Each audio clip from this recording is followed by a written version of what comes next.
The signal came without warning on a Tuesday morning, bleeding across every frequency humanity had ever used to speak to the stars. It was not a greeting. It was not a question. It was not an introduction from a civilization hoping to make contact. It was a weapon, carefully engineered, patiently constructed over centuries of alien patience and alien cruelty. The Vreth Collective had done this before, 17 times, across the breadth of the known galaxy, to 17 different civilizations. Each time, the method was the same. Each time, the result had been the same. And each time, the Vreth had watched in cold satisfaction. They had watched those civilizations crumble from within, torn apart by suspicion, fear, and the ancient poison of tribalism. They were efficient. They were cold. They were precise.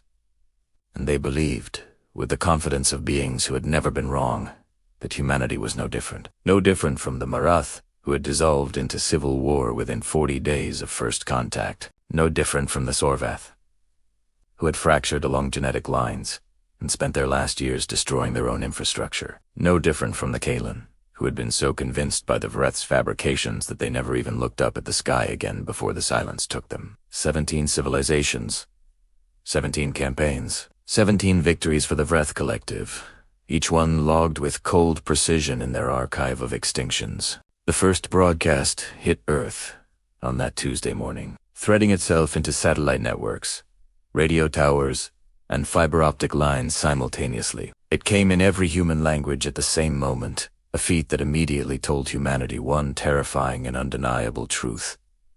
They had been watching for a very long time, and they knew us better than we knew we could be known. The message was simple at first. Deceptively simple, surgically simple. The kind of simple that hides a blade beneath a silk cloth. It said, "Your neighbors have always feared you. Your allies have always planned your fall. You were never truly united. You were always alone."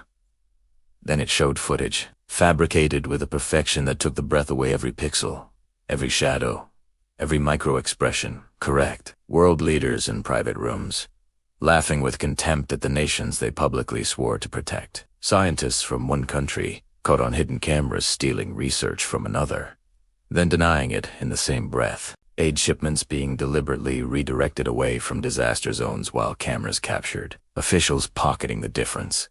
Treaties with invisible betrayals buried in footnotes, signed with smiles while fists clenched beneath conference tables. The Vreth had spent 40 years building this content. 40 years of intercepted communications, reversing engineered human psychology, and patient, meticulous, cold-blooded deception. Every single clip was designed to hit a different fracture line in human society. Each one calibrated to a different wound. Race, religion, nation, class, history, memory.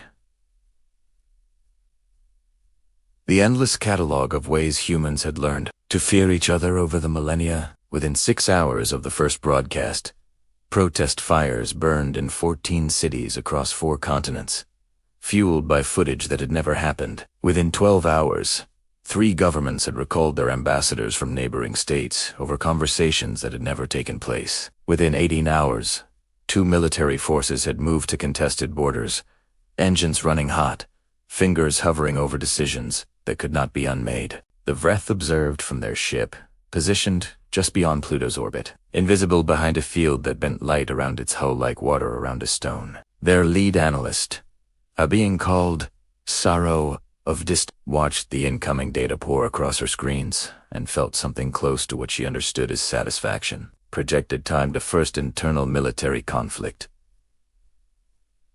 31 hours, she announced to the observation chamber, her voice carrying the flat harmonics of certainty. Projected time to full societal collapse. 90 days. Probability of species-level self-destruction. 67% and climbing. Her commander, a statue member's fire, studied the readouts with 6 pale eyes that missed nothing and said nothing for a long moment. "And the anomaly?" he asked, very quietly, as if the question were almost beneath his attention. Sorrow of Distant Moons hesitated. There was something in the data that didn't fit the model. A signal, a pattern, a response forming in the noise. where there should have been no response yet. "It is probably nothing," she said. "Residual activity from their quantum communication infrastructure. We will continue monitoring." But it was not noise, and it was not residual, and it had a name, though she did not yet know it. Down on Earth in a basement server room in Reykjavik, Iceland, cold and lit by the blue glow of a dozen monitors, a 23-year-old named Sigrid Bjorn's daughter had noticed something. She had been awake for 36 hours already, running maintenance protocols on a distributed computing collective she helped administer. It was not a famous network. It had no logo and no headquarters and no CEO giving speeches at technology conferences. It was simply a mesh, a global web of linked computers and linked minds that had been growing for 3 decades, quietly, without permission from anyone in particular. Not a hive mind in the science fiction sense of the word.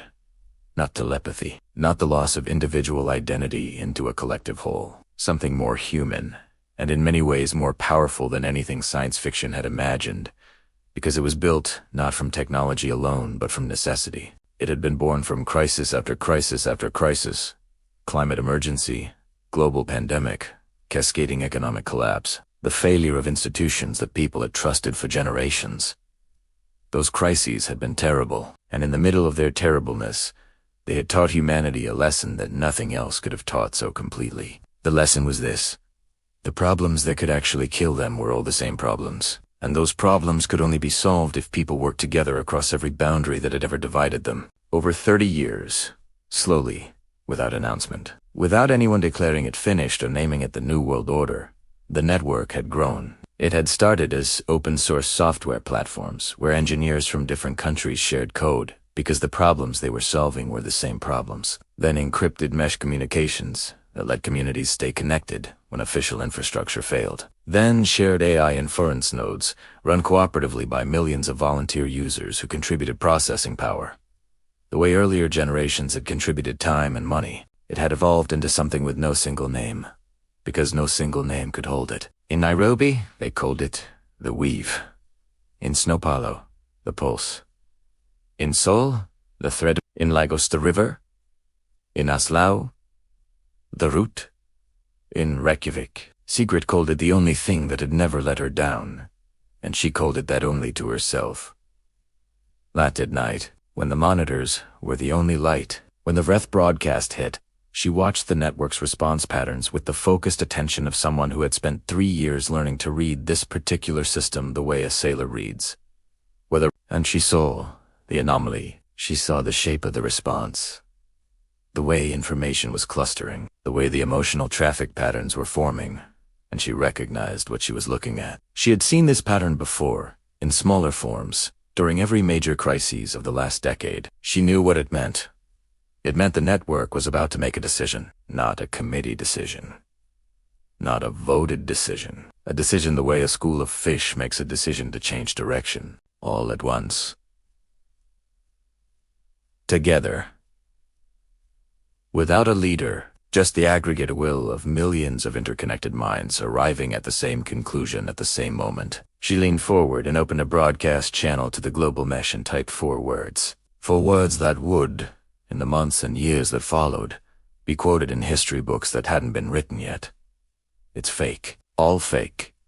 If you're feeling this story already, hit that like button, subscribe to the channel, and share this with someone who needs it today. Your support keeps this going. Within 9 seconds of Sigrid's message, 40,000 people across 16 countries had received it. Within 3 minutes, independent forensic artificial intelligence clusters operating on 6 continents had begun tearing apart the broadcast, footage, frame by frame, pixel by pixel. The mesh didn't need a headquarters to do this. It didn't need a chain of command, or a budget meeting, or a press conference, or a directive from anyone. It simply acted the way a living body acts when it senses something foreign has entered its bloodstream. In Tokyo, a retired video forensics engineer named Kenji Watanabe, 63 years old and unable to sleep because the broadcast had woken him, found the first artifact. It was a shadow.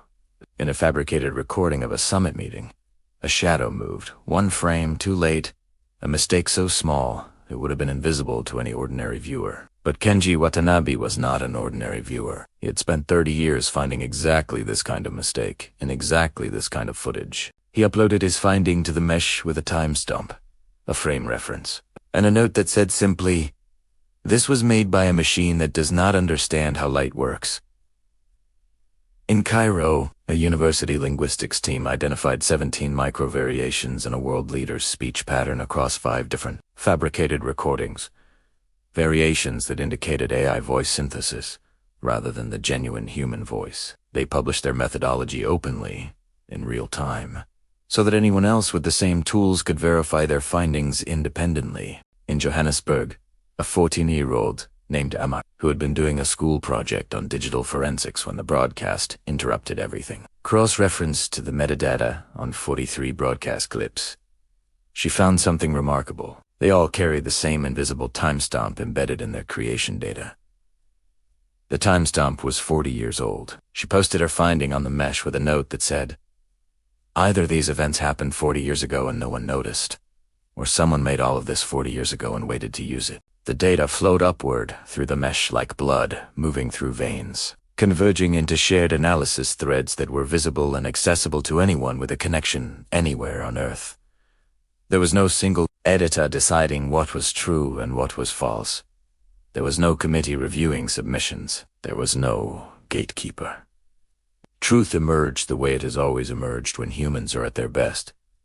Through the friction of 1,000 minds examining the same evidence from 1,000 different angles. Within 8 hours of the Vreth broadcast, the Mish had compiled a 60,000-page document of forensic debunking, full citations, methodology, notes, independent verifications, cross-references between findings, translated into 91 languages simultaneously by volunteers who had nothing in common except a connection to the mesh and a reason to care. By hour 10, that document was the most accessed piece of information in human history. In embassies and military command centers and government buildings around the world, people were reading it on their phones under conference tables while officials argued above them, but the Vreth had prepared for resistance. Of course, they had done this 17 times. Resistance in the early stages was expected. Resistance in the early stages had happened with some of the others too. It never lasted. The second phase of their broadcast began at hour 11. This was the deeper weapon, the older weapon, the one they had developed after studying the failures of their earlier campaigns. If the first broadcast attacked trust between nations and governments, the second attacked something older and more fundamental and more dangerous to remove. It attacked memory. Specifically, it attacked the stories people use to know who they are, where they came from, and what their lives have meant. The Vreth broadcast a new wave of fabricated footage, this one more carefully targeted, more emotionally precise, more deeply aimed at the human heart. It showed the architects of peace movements secretly working as informants for the very powers they had publicly opposed. It showed liberation heroes captured on hidden camera making private deals with oppressors, selling out their own people for personal safety. It showed the founders of beloved institutions, schools, hospitals, charities, movements that had shaped the lives of millions, making secret choices that betrayed everything they stood for publicly. It showed parents and grandparents as hypocrites. It showed the events people had been raised to be proud of as frauds. It showed the foundation of identity as a lie told to keep populations manageable and quiet and divided from each other. This was aimed at the deepest layer of human vulnerability, not politics, not current events, but the stories that hold a person's sense of self together. Sorrow of Distant Moons watched the incoming emotional data with something that functioned in her species as satisfaction deepened. The second wave is performing above projection in all major cultural centers, she reported. Grief index is climbing. Disillusionment metrics are spreading in secondary and tertiary population clusters. Estimated time to phase 3 viability, 4 hours. But the mesh was already responding to the second wave, and something unexpected had occurred in the 9 hours since Sigrid's first message. The act of fighting the first wave together had done something to the network that no model had predicted. It had reminded people, viscerally, in real time, with the evidence of their own lived experience in the last 9 hours, that when they worked together they were extraordinarily capable. Every person who had participated in the forensic debunking of the first wave had felt it. The strange, serious, electric feeling of 10,000 people solving the same puzzle at the same moment. Not the feeling of being told you are capable. Not the abstract intellectual knowledge that collective action works. The actual direct experience of it, fresh and undeniable, burning away the cynicism that years of failed institutions had deposited in its place. In the mesh, before the grief of the second wave could calcify into the division the Vreth needed it to become, the historians moved. Dr. Iwan Okafor, a historian of post-colonial Africa based in Lagos, with 30 years of published work and a lifetime of navigating exactly these kinds of weaponized narratives, opened a broadcast thread on the mesh. She did not debate the fabrications. She did not argue with them point by point. She did not produce a counter-broadcast or a rebuttal document. She said 6 words. They are attacking our memory. Share yours. Within minutes, the mesh transformed into something that had never existed before in human history.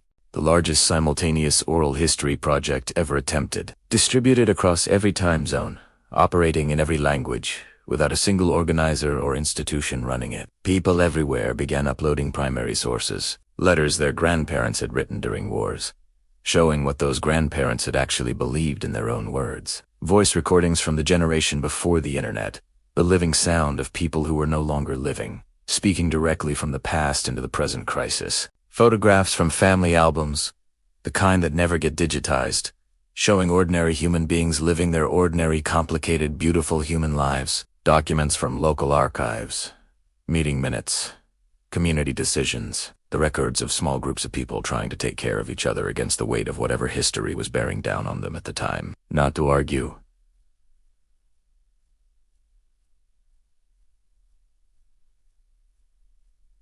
Not to debate. Not to score points against the Vreth's fabrications. Simply to show each other what they actually knew. What they actually had. What had actually happened, as testified by the people who had actually been there. A grandmother in Hanoi uploaded the voice recordings her father had made during the war, not speeches, not propaganda, just a man talking into a tape recorder about what he was afraid of and what he hoped for. A family in Senegal uploaded 100 years of letters passed between generations, showing the real texture of a real history, unmarked by any outside hand. A community in Bolivia digitized 50 years of local meeting minutes. Ordinary people making ordinary decisions about water rights and school schedules and road maintenance. The Vreth's fabrications could not compete with this. You cannot replace a grandmother's voice. You cannot fake the handwriting of someone's great-great-grandfather on a letter sent in the wrong year. You cannot manufacture 50 years of meeting minutes about irrigation without leaving the traces that Amara and Kenji and 1,000 others like them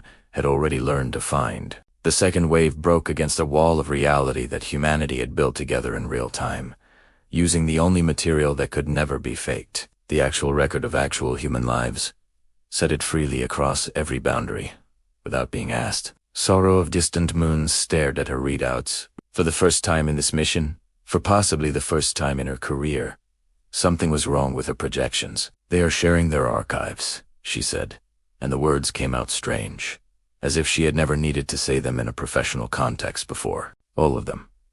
Simultaneously, uncoordinated. Across every cultural and national division our campaign has been targeting. As that remembers Fire moved to stand beside her and looked at the data streams pouring across her screens. How is this being coordinated? He asked. She paused for a long time, long enough that the silence in the observation chamber became a presence of its own. It is not being coordinated, she said. There is no central command. No organizational structure, no leader issuing directives, no institution managing the response. Then what is directing it? She searched through 17 campaigns worth of archive terminology, through centuries of Vreth, academic literature on the psychology of social collapse, through every analytical framework she had been trained to use. She found nothing adequate. She had to borrow a word from the human data files. Solidarity?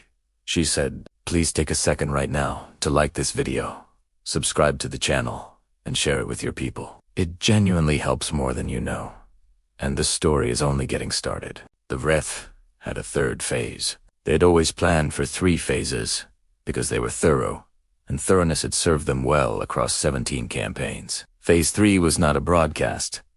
It was a targeted infrastructure operation, using 40 years of accumulated intelligence on human communication systems. They sent precision signal attacks to 47 key nodes in the mesh network simultaneously, major communication relay stations, undersea fiber optic cables, satellite uplink centers, the physical backbone on which the mesh's digital nervous system depended. The attacks were elegant and surgical, calibrated carefully to fall below the threshold that would trigger a military response but sufficient to fracture the network into isolated regional bubbles. For 11 minutes, the global mesh went dark. Sorrow of Distant Moons watched her models recalibrate in real time with something approaching relief. 11 minutes was enough.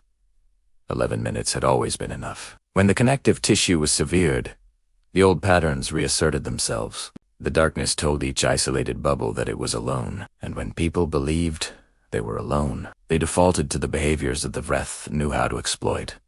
Fear, suspicion, the assumption that silence from your neighbor was the confirmation of every suspicion you had worked so hard not to hold. But something had changed in the 20 hours since the first broadcast. Something in the deep substrate of how people were moving through this crisis. When the mesh went dark, people did not retreat into their homes. They did not reach for the fabricated footage and let the old suspicions grow in the new silence. They went outside, in city after city, on street after street, in a phenomenon that no algorithm anywhere had predicted and no government had organized or encouraged or even knew was happening. People walked out of their homes, not in protest, not in anger, not marching toward anything or away from anything in particular, simply to be visible to each other, simply to demonstrate, without requiring any language, a truth that the mesh had been carrying, and that now, in the mesh's absence, people chose to carry themselves. I am here. You are not alone. The signal is gone, but I have not gone. We were not together because of the signal. The signal was just how we said so. In Berlin, a street musician named Otto took his guitar to the corner where he always played and began to play a song his grandmother had taught him. Within 20 minutes, there were 300 people standing in the cold October air listening with their eyes closed, breathing together. In Mumbai, a neighborhood that had been the specific target of some of the Vreth's most vicious fabrications, gathered in a central square without being called. They didn't make speeches. They didn't organize themselves into anything. They just stood together in the evening air and looked at each other's faces, and that was enough. In Mexico City, a woman named Valentina Cruz found a piece of chalk in her kitchen drawer and walked to the pavement outside her front door and wrote one word: real. She didn't fully understand why. It simply felt like the right thing to do. An assertion, a claim, a small, stubborn act of defiance against whatever had been trying to make everything feel doubtful. Her neighbor across the street watched her do it from a window, walked downstairs, and did the same thing outside her own door. Her neighbor's neighbor saw that, and did the same. Within 2 hours, Ria was written in chalk on 60,000 doorsteps across Mexico City. A wave of handwritten answers to digital lies, spreading block by block through a city that had decided it knew the difference between the two. Sorrow of Distant Moons watched her screens and felt the cold spreading outward from the center of her chest into places it had never reached before. They are not fragmenting, she said, and the disbelief was audible in every harmonic of her translated voice. They are gathering. When the mesh came back online, rebuilt in 13 minutes flat by distributed repair protocols assembled and implemented by volunteer engineers across 20 countries who had never met in person, it did not simply return to what it had been before. It carried something new, something the 11 minutes had added to it, because in those 11 minutes, while the signal was gone, people had done something that the mesh sometimes made them forget they could do. They had connected without it, and in remembering that they could connect without it, they had understood something important about what the mesh actually was.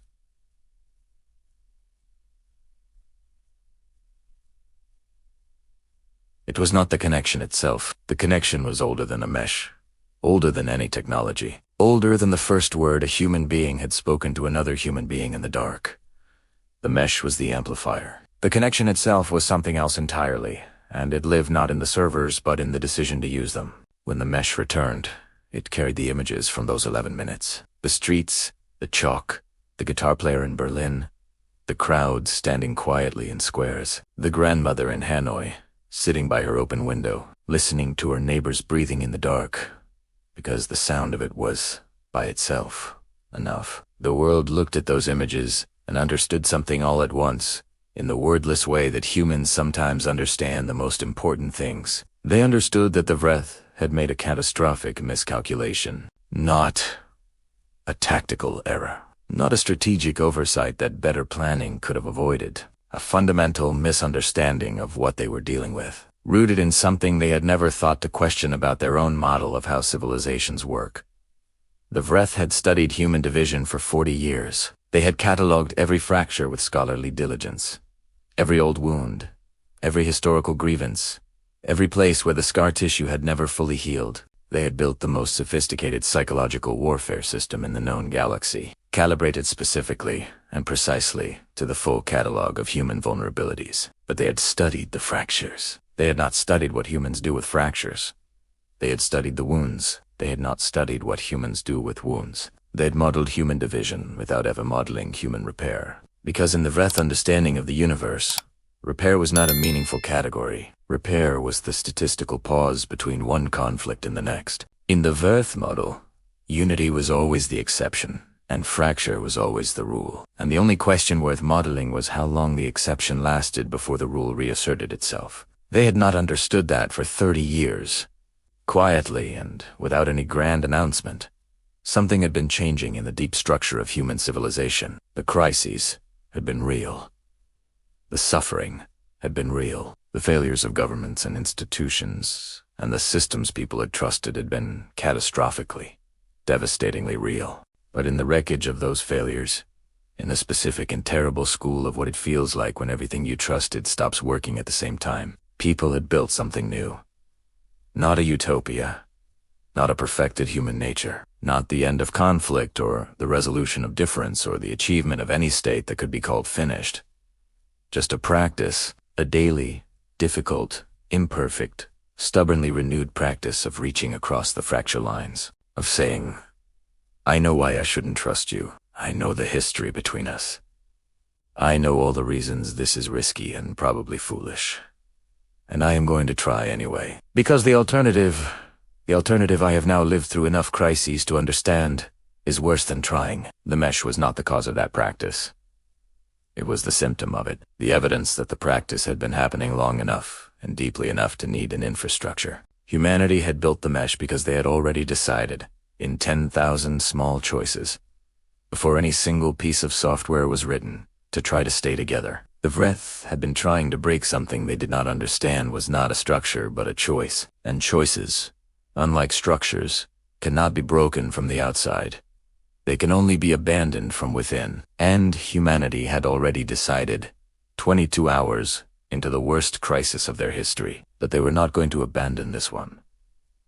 Hour 22 of the Vreth campaign. Passé 4, the most powerful remaining weapon in their arsenal, reserved for moments when the earlier phases had softened the target sufficiently. A direct communication. Not fabricated, not a broadcast to the general population. A real transmission, formal and cold, from Ash that remembers Fire himself, addressed simultaneously to every recognized government on Earth. It said, You have seen what we are capable of. You have seen how quickly your unity dissolves under pressure. You have seen your own fragility clearly now.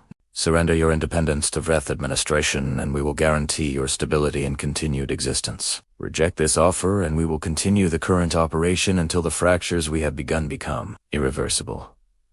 You have 12 hours to respond. We are waiting. This was the offer they had made to 16 civilizations before. All 16 had either accepted it in fear or collapsed before they could refuse it coherently. The Vreth waited for the fractured response their models predicted, some governments negotiating independently, others refusing, the space between them widening under impossible pressure. What they received instead was a single response, transmitted simultaneously from every government on Earth, in the same moment, in perfect unison, as if they had rehearsed it. They had not rehearsed it. There had been no summit, no diplomatic back channel, no call between heads of state. It had been composed on the mesh in 40 minutes. A thread involving 11 million contributors across every time zone and every language, reaching consensus not because any moderator called a vote or any authority declared a winner, but because when 11 million people looked at the same blank page and asked themselves what they actually wanted to say, it turned out they wanted to say the same thing. The message said, "We know what you did to the others. We have learned their names and we speak them now, so they are not forgotten forever. The Morath, the Sorveth, the Kalen," and it listed all 17. Every name the Vreth had believed were safely buried in the archive of extinctions. "We are not the others," the message continued. "We are not united because we are the same. We are not united because we have no disagreements. We are united because we have chosen to be, every single day, despite our disagreements. That is not a thing you can attack with fabricated footage. It is not a structure you can dismantle with a signal. It is a decision we make again, every morning, freely, with full knowledge of every reason not to. You cannot break what is held together by choice." And there was a final section. The part that made Ashtat Remembers Fire go very still in a way that no one in the observation chamber had ever seen before. "We have been studying you for the 22 hours since your broadcast began. We know your ship's exact position. We know your drive signatures. We know the names in your archive. We are transmitting this information. Your position, your methods, your history, and the names of your 17 targets to every spacefaring civilization within communication range. This transmission left this system 13 minutes ago. It cannot be recalled. You came to this system to divide us. You will leave having united us more thoroughly than we have ever been, and every civilization you have ever harmed will shortly know your face, your methods, and the fact that you can be stopped. We will not stop talking about you. We will not stop helping the ones who survived. We will not forget the ones who did not." Sorrow of Distant Moon's forehands had stopped moving above her console. The cold that had started hours ago in her chest had now reached her extremities and had simply become her entire body, because the data on her screens was telling her something that 40 years of operational history had not prepared her to understand. In 22 hours, humanity had not merely resisted the most sophisticated psychological operation the Vreth possessed. They had catalogued it forensically. They had answered it with their own history. They had held together through infrastructure attacks. They had gathered in the streets when the signal failed. They had composed a unified response from 11 million contributors in 40 minutes. And they had weaponized the Vreth's own campaign against them, using it not as a tool of division but as the specific event that completed 20 years of mesh building and turned latent solidarity into demonstrated, undeniable, recorded fact. "The transmission to other civilizations," Sorrow of Distant Moon said. "When did they begin compiling that information?" She pulled the timeline. She looked at it for a long time. "Hour 4, she said. "They started compiling information about our operation to share with other civilizations at Hour 4. Before we even began the second broadcast wave. They were preparing to help the others before they had finished helping themselves." Ashtat Remembers Fire was silent for a very long time. "Initiate retreat protocol," he said at last, very quietly. "We are withdrawing from this system immediately." A junior analyst in the observation chamber asked the question, carefully. "Do you want to log a revised assessment for the archive?" Ashtat Remembers Fire looked at the screens for a long time, at the chalkboards on 60,000 doorsteps, at the grandmother in Hanoi by her window, at the guitar player in Berlin, and the 300 people listening in the cold. "Log the following," he said. "Humanity presents a resistance profile for which we have no existing category in our archive. Their unity is not structural. It is not enforced by authority. It is not achieved through the suppression of difference or the imposition of shared identity. It is based on a decision, a recurring, voluntary, daily decision made by billions of individuals, each of whom is fully aware of every reason not to make it, and to make it anyway. We have no model for this. We have no counter for this. The decision cannot be attacked because it lives inside each individual mind, and those minds cannot be reached by our methods when they are actively choosing to reach toward each other. Mark this system as a new category in our archive. The category has no name yet. Note for the record that it may never need to be used again. And note the following recommendation. Do not return here. Not in a century. Not in a millennium. Not until we understand what we are looking at. Because we do not understand it, and what we do not understand, we should not approach again. Like this story. Smash that like button, subscribe right now, and share this with every human who needs to hear it today. We are almost at the end, and it only gets better from here. The Vreth ship folded away from the solar system in a flare of bent space-time, leaving behind it nothing except the echoes of a broadcast that had failed. Back on Earth, the morning after was a Wednesday, gray and ordinary. The birds doing their usual bird business outside windows. Coffee brewing. Children complaining about breakfast. In 48 hours, the world had faced what was technically an alien invasion, survived it, and begun the slow process of figuring out what it meant and what came next. That process would take decades, but the morning after was just a morning, with all the ordinary things that mornings contain. Sigrid Bjorn's daughter was still in her basement server room in Reykjavik. A cup of coffee that had gone completely cold, sitting forgotten beside her keyboard. She was looking at the Mesh's activity logs from the last 22 hours. The numbers were staggering. The coordination was staggering. The speed was staggering. But what she kept coming back to, what she couldn't stop reading and rereading in the gray morning light, was something smaller than any of it. At hour 11, during the 11 minutes of silence, someone had sent a message through a local mesh node running on rooftop antennas in Reykjavik, covering a 3-block radius. The message had traveled 3 blocks. From a retired schoolteacher named Hallgrimr to his former student who now lived around the corner. It said, "Are you all right? I saw your lights go out." She replied, "I'm fine. Are you?" He replied, "I am now. 3 blocks. 2 people." 11 words total exchanged in the middle of the greatest crisis humanity had ever faced. Sigrid looked at that message for a long time in the gray Wednesday morning light. She thought about the Vreth, out there, somewhere in the dark, between stars, running their models and recalibrating their projections. She thought about their 40 years of research, their comprehensive catalog of human fracture lines, their surgical precision. She thought about what they had never been able to calculate. A retired teacher checking on his former student in the dark. That was it. That was the whole thing. Not the forensic AI clusters. Not the 60,000-page debunking document. Not the 11 million people writing a response in 40 minutes. All of that had been real, and all of it had mattered, and none of it would have been possible without this. Because somewhere, at every scale, in every crisis, a person who didn't have to had looked towards someone else and asked, "Are you all right?" and meant it. And waited for the answer, and let the answer matter. Multiply that by 8 billion. That was the mesh. That was the weave. The pulse, the thread, the river, the root. Not a machine.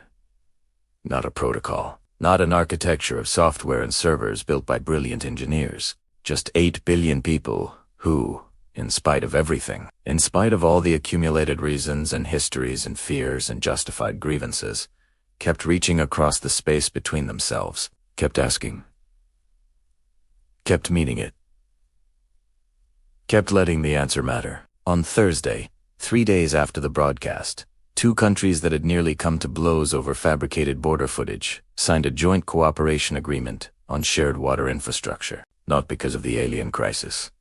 They had been working on that agreement for years. The crisis had simply, in a strange way, given them permission to stop performing suspicion for domestic audiences and just do the thing they had been trying to do. On Friday, the Mesh hosted the largest simultaneous cultural exchange event in human history. A rolling 24-hour celebration with no organizer, no stage, no admission fee, and no agenda except showing each other what each person thought was worth sharing. Food, music, language, games, arguments about the correct way to make tea, children's drawings of what they thought aliens looked like. On Saturday morning, Sigrid got a message from Dr. Yuande Okafar in Lagos. It said, "I have been reading the logs of your initial detection." The forward message, "I want to ask you something honestly. What made you certain enough to send it when you did?" You were exhausted. You had been awake for 36 hours. The evidence was still preliminary. You could have waited another hour and been much more sure. Sigrid thought about it for a while. She watched a bird land on the windowsill outside the basement window and then leave. She typed, "I thought about waiting.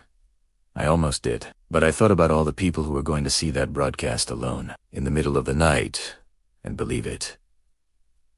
And I thought, even if I'm wrong, even if I look foolish and everything is actually real and I've wasted people's time, the worst thing I can do right now is stay quiet. So I didn't. Dr. Okufa was quiet for a while. Then she wrote, "That is the whole story, isn't it? Every piece of what happened. It all started with one person deciding that staying quiet was worse than the risk of being wrong. Thought about that for a long time." Then she typed, "I think that's what they never understood. The Vreth, they modeled our divisions so carefully. They modeled our fears and our grievances, and every reason we had to pull back, but they never modeled what we do with our fear. They never modeled the thing that makes a frightened person type 4 words into the dark anyway. They never modeled what makes a retired teacher check on his student from 3 blocks away when all the lights are gone. They never modeled what makes a 14-year-old in Johannesburg check metadata at midnight because she thinks, maybe, possibly, she can help. They never modeled what makes a grandmother open her window in the middle of an alien attack and just listen to her neighbors breathe, because the sound of it is, by itself, enough." Dr. Okafor didn't respond for several minutes. When she did, it was one line. "Maybe that's the whole answer. Maybe that's exactly what we are." Out beyond Pluto's orbit, where the Vreth ship had been, there was only space now. Cold. Vast. Full of stars that had been burning for billions of years, before humanity took its first uncertain step. But somewhere in that darkness, traveling at speeds that physics barely permits, the Vreth ship was carrying something it had not intended to carry home. A question, the most uncomfortable question in the Vreth language. The one their entire civilization had been built around never having to ask. What if we are wrong? Not about humanity specifically. About the model, about the fundamental assumption that division was the natural state and unity was always the brittle exception waiting to shatter back into pieces. What if some civilizations had found something that was not brittle? What if the decision to stay together, remade every day, freely, with full knowledge of all the reasons to make a different choice, was actually stronger than any enforced structure that could be built, and therefore broken? What if the Vreth had spent 4,000 years studying fractures, because fractures were easier to study than the thing that held against them? These questions traveled with them into the dark, and did not stop when the ship did. Across the galaxy, the Vreth's retreat broadcast was received with confusion by the 7 other ships they had positioned near other target civilizations. The Vreth did not retreat. In 4,000 years of recorded operation, the Vreth had never once retreated from a campaign in progress. The mission commanders of those 7 ships received the full data package from Astatra members Fire, every hour of the 22-hour campaign, every failed projection, every anomalous data point, the final message from humanity. They studied it in silence for a long time. In the Vreth culture, silence meant thinking. Thinking meant uncertainty. Uncertainty was the most uncomfortable state a Vreth mind could occupy. They were uncomfortable for a very long time. One commander, a young Vreth named Eco of Broken Ice, was positioned near the Morath home system, a civilization the Vreth had destabilized 15 years earlier and left in slow managed decline. She pulled up humanity's transmission to the surviving civilizations and read it carefully. She read it a second time. Then she did something that had never happened in the history of Vreth operations.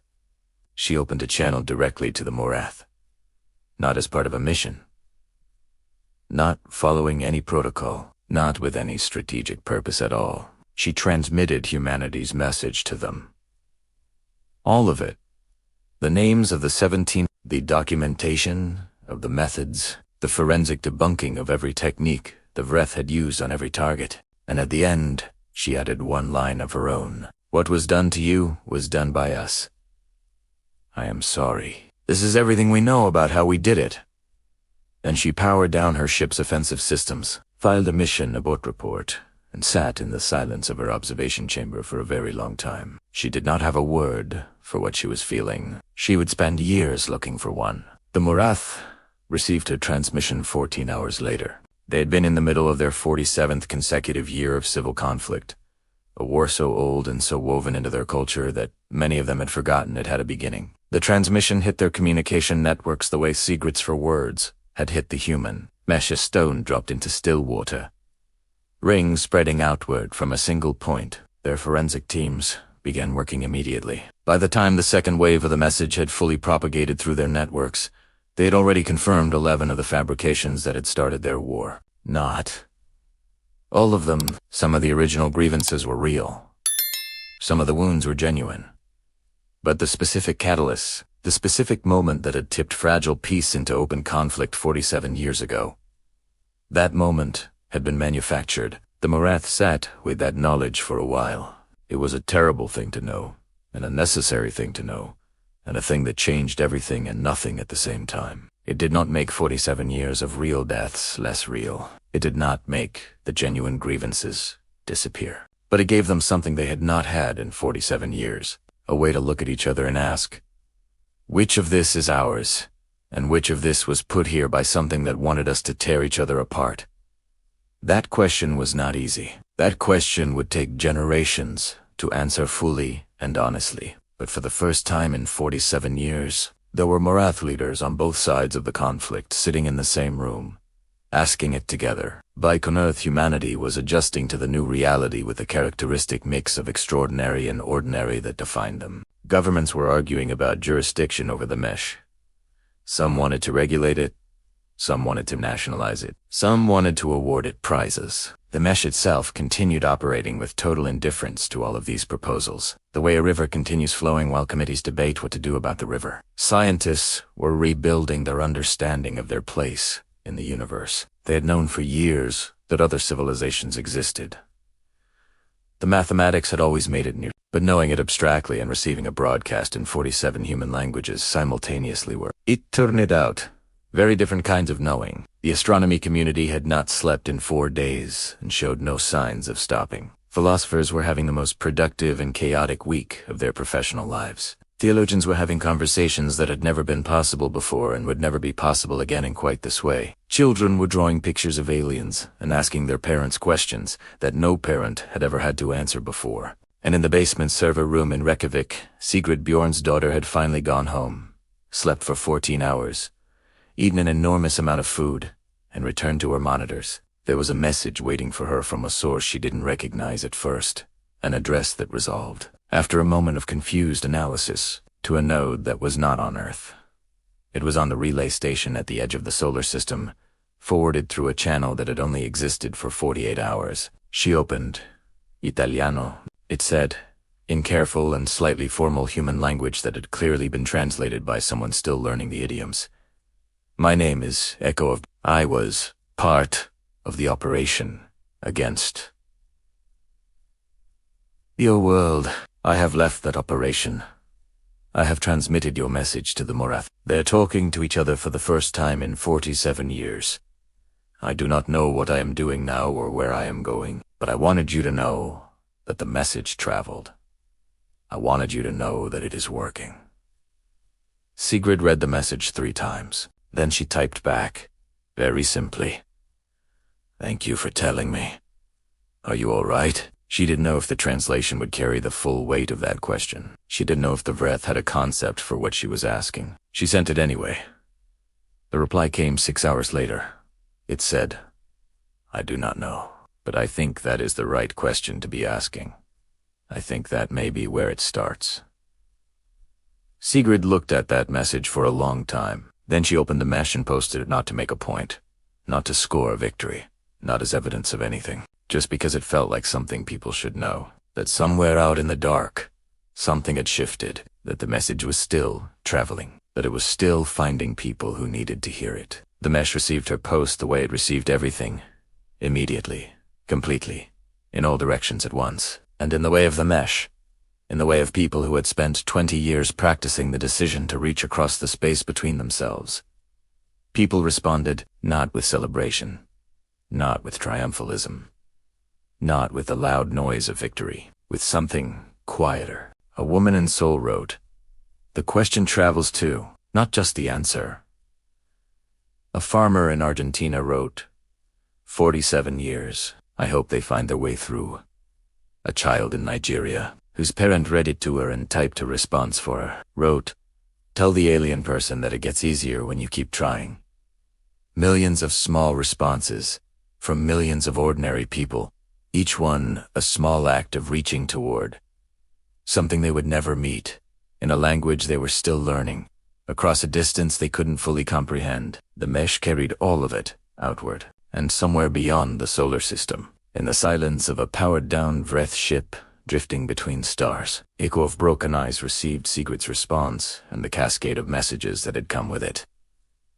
She read them for a very long time. A child had told her it gets easier when you keep trying. She did not have a word for what she felt when she read that. She was starting to think maybe the Vreth language was missing several important words. She added them to a growing list she had started keeping. Meanwhile, much closer to Earth, in a relay station humanity had built only 3 years ago at the edge of the solar system, a signal was moving outward in every direction at once, moving at the speed of light. Unstoppable, carrying its cargo across the dark between stars. The names of 17 civilizations, the documentation of the Vreth's methods, annotated and organized and translated by people who had never been asked to do it, but had done it anyway. The record of 22 hours on a Tuesday and Wednesday when 8 billion people had decided, again, in full sight of every reason not to choose each other. It would take years for some of the surviving fragments of those 17 civilizations to receive the signal. Decades for others, centuries for the most distant, the ones who had been silenced furthest from any friendly star. But it was traveling. It was on its way, and it could not be recalled. A message from a small blue world circling an unremarkable star in a quiet corner of the galaxy. A message that said, across all those light years, and all those years, and all that emptiness between the stars, you were not alone when it happened. We know what was done to you. We know your name. We have chosen to remain together. And if you are still there, whenever this finds you, in whatever darkness or light you are living in, however many generations removed from the night the signal came, we are reaching toward you. Are you all right? In Reykjavik, on a gray Wednesday morning, a 23-year-old, with cold coffee and tired eyes, sat in the glow of her monitors and looked at 11 words, exchanged between a teacher and his student. In the dark, 3 blocks. 11 words. The whole answer, if he knew how to read it. She saved the message to a folder she labeled, after a long moment of thought, with 1 word root. That folder would grow over the years into something Sigrid had not anticipated when she created it. People sent her things. Messages from strangers who had heard about the 4 words, who had found the archived mesh logs from the 22 hours, who wanted to share something small that had kept them together during the crisis. A man in Osaka sent her a photograph of his street during the 11-minute blackout. Just people, standing outside their doors in the dark, looking at each other, not saying anything. A teenager in Lagos sent her a recording of the moment her neighborhood learned the mesh was back up. The sound of a street spontaneously cheering, not because anything had been resolved, but simply because they were connected again. A woman in Cairo sent her a translation of the chalk word real in 17 different languages, because she had been thinking about how the same impulse had expressed itself in every script and every alphabet at the same moment across the same city. Sigrid kept all of it in the root folder. She wasn't sure what it was yet. A record?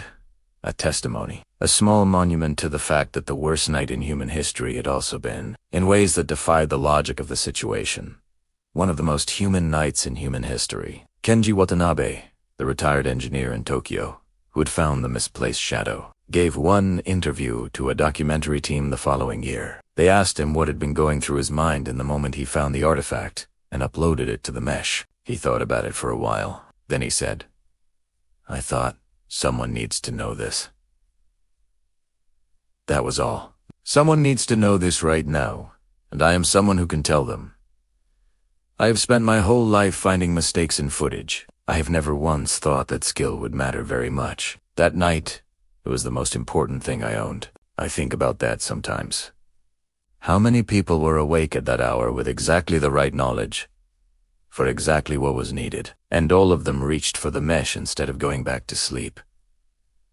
Amara, the 14-year-old from Johannesburg who had found the 40-year-old time stump, went on to study digital forensics and spent her career building tools that made it easier for ordinary people to verify what they were seeing. She dedicated her doctoral dissertation, 20 years later, to the 17 civilizations whose names humanity had spoken aloud into the dark. She wrote in the dedication, "You are not forgotten. Your names travel at the speed of light. We do not know if you can still hear us, but we have not stopped speaking. Dr. Yuande Okafa kept teaching and writing, and in the years after the broadcast, found herself in demand in places she had never expected. Not just universities, but community centers and schools and the makeshift truth commissions that formed in several countries to examine which parts of their national stories were real and which parts had been, at some point, manufactured to serve someone else's purpose. She brought to all of those conversations the same thing she had brought to the mesh on that Tuesday night, a historian's refusal to let the complexity of the past be flattened into a weapon. The truth was complicated, she always said. The truth was contested and partial and changed depending on who was in the room. But the truth was not nothing. The truth was not infinitely malleable. And the difference between a complicated truth and a fabricated lie was worth fighting for. Always. Regardless of how difficult the fight, the world did not become perfect after the Vreth broadcast. That would be a lie of a different kind. And this story has no use for lies. Countries still argued. People still failed each other. The fracture lines the Vreth had tried to exploit did not disappear because someone had tried to exploit them. The water infrastructure agreement that had been signed 3 days after the broadcast ran into political difficulties 18 months later and had to be renegotiated. The cultural exchange that the mesh had hosted on the Friday after the crisis became an annual event. And like all annual events, it got commercialized and argued about, and occasionally went badly in ways that required public apologies. The mesh itself remained ungovernable, which remained a source of frustration to everyone who wanted to govern it, and a source of comfort to everyone who understood why it worked. But something had changed. Something real and not easily named, but clearly present in the way people moved through the world after that Tuesday and Wednesday. A sense of what they had proven themselves capable of, when it had really mattered. A memory, fresh and personal, and impossible to fabricate, of what it had felt like to be part of something vast and human and genuinely good. That memory did not make people perfect, but it made it harder to believe the voice that said, "Stay quiet. Pull back. It is too risky. No one else will bother. It will not matter anyway." Because they had evidence. Now, Sigrid had 4 words, and she had sent them, and 40,000 people had responded in 9 seconds, and 60,000 people had written a word in chalk, and 300 people had stood in the cold listening to a guitar, and a 14-year-old had checked metadata at midnight and found a 40-year-old timestamp, and a retired teacher had asked a student if she was all right. And humanity had answered an alien extinction campaign with a unified message composed by 11 million people in 40 minutes. The evidence existed. It was in the logs. It was in the root folder. It was in the photograph of the people standing outside their doors in Osaka in the dark. It had happened. It was real. And real things, once they have happened, cannot be made to unhappen. Not even by the Vreth. Not even by the best psychological warfare operation in the known galaxy. Not even by the very human temptation to look at what you once did and think, that was a fluke. That was Luke.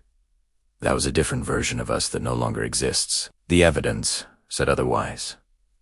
The evidence said, "This is who you are when you choose to be. Choose it on the days when it is easy and on the days when it costs you something real. Choose it when you are exhausted and when you are afraid and when someone has given you every reason not to bother. Choose it when the mesh is up and when the mesh goes dark and when you are standing in a cold street in the middle of the worst night wondering if anyone else is still out there. They are. They have always been. They are standing outside their own doors right now, looking toward yours. Reach back. That is the whole thing. That has always been the whole thing. 8 billion people, reaction back. That is what the Vreth could not model. That is what they could not break. That is what you are. Outside, the birds did their usual bird business. The world turned the way it always had. People made their coffee and argued with their families, and worried about the same things people had always worried about. And inside the mesh, which had never stopped being what it was, 11 million conversations were happening in real time. People helping each other. People arguing. People sharing things they had made. People asking questions they didn't know the answers to. People, in all their imperfection and exhaustion and occasional terrible judgment and frequent extraordinary grace, choosing each other again, the way they had chosen each other yesterday, the way they would choose each other tomorrow, every single day. In spite of everything, in the full knowledge of everything, because that is the decision humanity made on a Tuesday and a Wednesday when it mattered most, and decisions, once made freely and fully and in the light of everything that argues against them, have a way of becoming who you are. Every single day. If you made it all the way to the end of this story, from the first signal to the last chalk word to the message traveling at the speed of light towards civilizations who needed to hear it, you are exactly the kind of person this story was written for. Please take 1 second to like this video, subscribe to this channel, and share this story today with someone who needs to be reminded why humanity is worth believing in. We will see you in the next one. Thank you for being here. Thank you for listening all the way to the end. It matters more than you know.